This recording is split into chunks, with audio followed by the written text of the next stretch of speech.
নমস্কার, আমি সম্বরণ। Donald Trump আমেরিকার প্রেসিডেন্ট হওয়ার সাথে সাথেই বলেছে যে বাংলাদেশের অর্ধেকের বেশি মানুষ আমাকে পছন্দ করে। এর একটা অদ্ভুত কারণ আমি বলে দিচ্ছি। কারণ হচ্ছে, যখন বাংলাদেশে হিন্দু নিধন হচ্ছে, চাটগাঁয়ে, চট্টগ্রামে, যখন সেনাবাহিনীর সাথে সাধারণ মানুষের লড়াই হচ্ছে, সেই সময় ডোনাল্ড ট্রাম্প কিন্তু এই বিবৃতিটাও দেয় যে বাংলাদেশের সংখ্যালঘুদের উপর অত্যাচার হচ্ছে। শেখ হাসিনার 11 তারিখ 0 পয়েন্ট দখলের উদ্দেশ্য নিয়ে যে বিবৃতি, সেই শেখ হাসিনার বিবৃতিকে কেন্দ্র করে শেখ হাসিনা আবার বুঝিয়ে দিল তিনি একটা মাস্টার মাইন্ড। পলিটিক্সে তার কাছে বাংলাদেশের আশেপাশে কেউ নেই। শেখ হাসিনা আওয়ামী লীগের সাপোর্টারদের 0 পয়েন্টের উদ্দেশ্যে বলে সামান্য কিছু সমর্থক 0 পয়েন্টে গিয়ে উপস্থিত হলো, এবং বিরোধী দলের বিএনপি থেকে শুরু করে বিরোধী দল, ওখানে জামাতের কিছু সংখ্যক মানুষ ওখানে উপস্থিত থাকলো, যে ছাত্রলীগকে, এই আওয়ামী লীগকে আমন্ত্রণ জানানোর জন্য। তারা অন্যভাবে প্রস্তুত ছিল, আওয়ামী লীগও প্রস্তুত ছিল, কিন্তু অসংখ্য সাধারণ মানুষ পুলিশ থানার সামনে ঘুরে বেড়ালো। তাই বলছি, শেখ হাসিনার পলিটিক্সের কাছে যে ইউনিসের পলিটিক্স, ইউনিস তো কোনো পলিটিশিয়ান না, ইউনিস একটা চোর। তো ইউনিস তার যে কমিটি আছে তারা অনেক কিছু চিন্তা করলো, যে আজকে আওয়ামী লীগের সাপোর্টাররা আসবে, বাংলাদেশে একটা গণ্ডগোল হবে, এই নিয়ে তারা একটা চিন্তাভাবনা করে রেখেছে। ঠিক সেই সময় পুলিশ তাদের অ্যারেস্ট করলো। অ্যারেস্ট করার পরে দেখলো তারা ডোনাল্ড ট্রাম্পের পোস্টার নিয়ে ডোনাল্ড ট্রাম্পের জেতাটাকে সমর্থন করছে।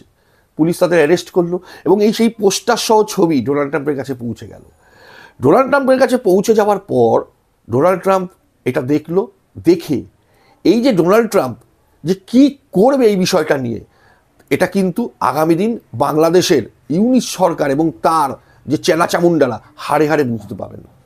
আমেরিকা যুক্তরাষ্ট্রের যে রাজনীতি, এবার যে ডোনাল্ড ট্রাম্প আসা, তার গুলি খাওয়া এবং তার প্রাণে বেঁচে যাওয়া, এই সব বিষয়ের পরে ডোনাল্ড ট্রাম্প কিন্তু আমেরিকায় অলরেডি বলে দিয়েছিল যে আমি আমেরিকাকে আবার আগের গ্রেট পজিশনে নিয়ে যাব। সেই পজিশনে নিয়ে যাওয়ার জন্য ডোনাল্ড ট্রাম্প যখন ইসরায়েলের সাথে হামাসের যুদ্ধ হচ্ছে, তখন হামাসের সমর্থনে আমেরিকাতে কিন্তু অনেক মানুষ বেরিয়েছিল। প্যালেস্তাইনের সমর্থনে কিন্তু বেরোয়নি, তারা হামাসের সমর্থনে বেরিয়েছিল। এই হামাসের সমর্থনে বেরোনো মানুষগুলোর প্রতি কিন্তু আমেরিকাতে আর্মি নামছে। এটা আপনাদেরকে জানিয়ে রাখলাম আগে থেকে, এটা আমাদের কাছে কিন্তু খবর আছে। এবং একদম গুরুত্বপূর্ণ খবর নিয়ে বলছি, এই আমেরিকা হচ্ছে পৃথিবীর ওল্ডেস্ট গণতন্ত্র, এবং তার সাথে ভারতবর্ষের লিঙ্ক আপ হচ্ছে ভারতবর্ষের লার্জেস্ট গণতন্ত্র। আমেরিকার এই ঘটনা ঘটার পরে কিন্তু ভারতের মোদী সরকারও কিন্তু এরকম একটা স্টেপ নিতে চলছে।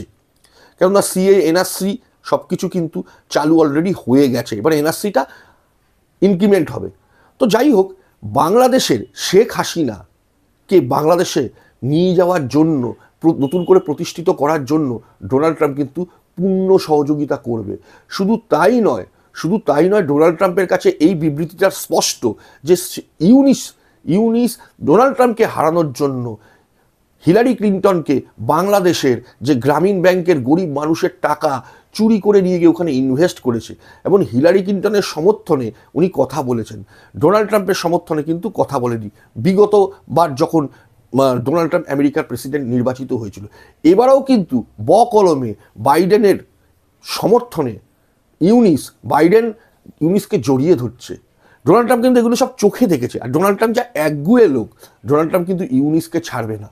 যদি ইউনিসের, ভগবান করে ইউনিসের কিছু ক্ষতি হয়ে যায়, এর মধ্যে আমি শুনেছি ইউনিস এখন অসুস্থ, 80 বছর 82 বছরের বুদ্ধা, এত বড় দায়িত্ব নিয়েছে, যে কোনো দিন দায়িত্ব নেয়নি, চুরি করে খেয়েছে, গরিবের টাকা লুণ্ঠন করে বিদেশে ইনভেস্ট করেছে, সে নেবে বাংলাদেশের দায়িত্ব। সে বাংলাদেশের দায়িত্ব নিয়ে এখন সে প্যাচে পড়ে তার শরীর অসুস্থ হয়ে যাচ্ছে, এবং অসুস্থ হয়ে যায়, ঠাকুর করুক তার যেন কোনো ক্ষতি না হয়, আমি তার দীর্ঘায়ু কামনা করি, কারণ তাকে বেঁচে থাকতে হবে। এই বাংলাদেশের মানুষ এই বাংলাদেশের বুকে তাকে করবে।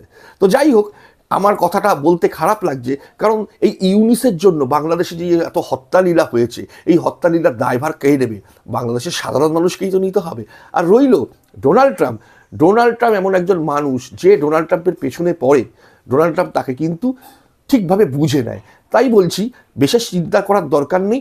এই ডিসেম্বরটা ফেস্টিভ্যাল মাস, একটা মোটামুটি আনন্দের মাস, শীত পড়ছে, নতুন ফুলকপি উঠবে, বাঁধাকপি উঠবে, টমেটম হবে, বাজার মূল্য বৃদ্ধি পাবে, বাংলাদেশে বৃদ্ধি পাবে, ভারতীয়রা কিন্তু ঠিকঠাকভাবে খাবে। আমি এটা বাংলাদেশকে ছোট করছি না, কারণ বাংলাদেশ ভারতকে শত্রু করে দিয়ে, এই বাজার দর আকাশছোঁয়া করে দিয়ে, গরিব মানুষ যখন টমেটো, ফুলকপি, বাঁধাকপি ওই আকাশচড়া দামে খেতে পারবে না, তাদের মধ্যে একটা রাগ হবে। ডিসেম্বরটা শেষ হবে, ফেস্টিভ্যাল মুভমেন্ট, ঠিক 20 তারিখ থেকে নেক্সট মাসের জানুয়ারির 10 তারিখ 14 তারিখ পর্যন্ত যখন ফেস্টিভ্যাল মুভমেন্ট, 21 ডিসেম্বর, 31 নাইট, নতুন বছর আসবে, তারপরে ডোনাল্ড ট্রাম্প কিন্তু আমেরিকার মসনদে বসবে।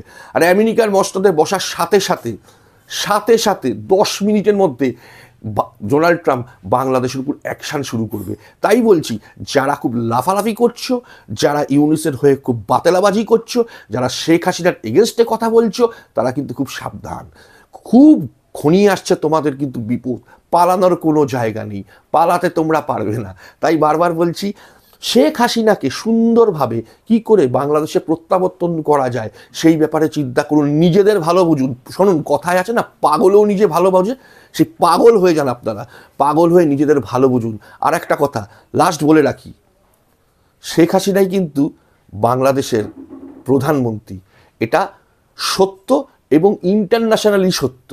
আর বাংলাদেশের যে এখন বর্তমান পরিস্থিতি, ধার লোন কোনো দেশ দেবে না, কারণ বাংলাদেশের কোনো প্রতিষ্ঠিত সরকার নেই। শেখ হাসিনার সরকারই বাংলাদেশে এসে নতুন করে সারা বিশ্ব থেকে টাকা নিয়ে বাংলাদেশকে ডেভেলপ করতে পারে। আর বাংলাদেশের ব্যাপার কিন্তু এখন ইউএনএ চলে গেছে। তাই যতই বলুক তারা শেখ হাসিনাকে সাজা দেবে, ইউএনএ গিয়ে সাজা দেবে, এই যা বলছে না, এইসব ফ্লুকে টিকবে না। এগুলো গরম গরম আওয়াজ ওই চায়ের দোকানে বসে বলা যায়, কিন্তু মসনদে বসে বলা যায় না। সবাই ভালো থাকবেন, নমস্কার, আজকের মতো বিদায় নিচ্ছি, টাটা।